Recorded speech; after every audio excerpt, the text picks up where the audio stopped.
এই যে লাইটটা দেখছেন, এইটা বাবা পঞ্চানন্দর পুজো। এটা হচ্ছে ঝ্যাঁকারি। এই হচ্ছে ঠাকুর বাবা পঞ্চানন্দ, মানে শিবের এই আটটা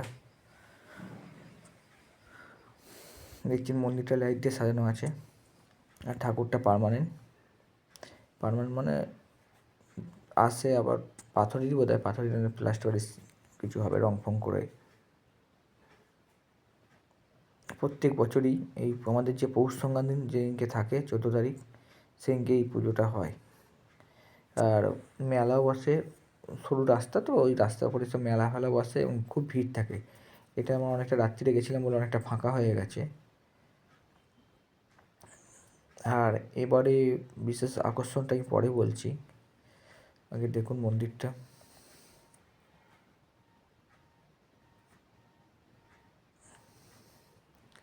সন্ধ্যে থেকে খুব ভিড় থাকে, ভালো সাজিয়েছে।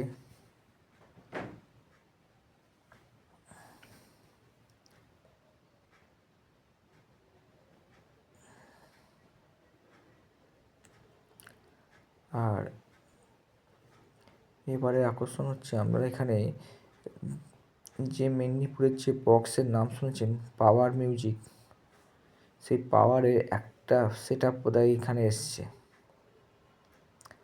এটা শুনলাম, সেই জন্য এখানেও এসেছিলাম। আমাদের ওখানে যাবো এই পাওয়ার মিউজিক দেখার জন্যে। হয়তো মন্দিরের এই জায়গাটাই আর একটু ফাঁকা মতন মাঠ তো, বেশ ভালো লাগছে, ওখানে দাঁড়ানোর মতন জায়গা ছিল।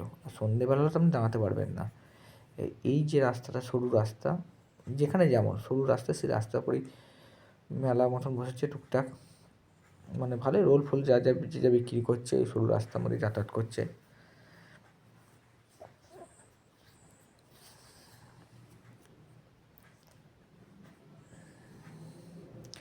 এই পাওয়ার মিউজিকের দিকে যাচ্ছি আমরা আপাতত। এই হচ্ছে পাওয়ার মিউজিক, এটা হচ্ছে মেদিনীপুরের বক্স। মানে আপনি সামনে দাঁড়াতে পারবেন না, যা আওয়াজ, শুধু একটা সেট আপ নিয়ে এসছে, তাতেই এত কিছু। যদি এরকম যে পুরো বক্স যদি দেখতাম, তাহলে কী হতো কে জানে।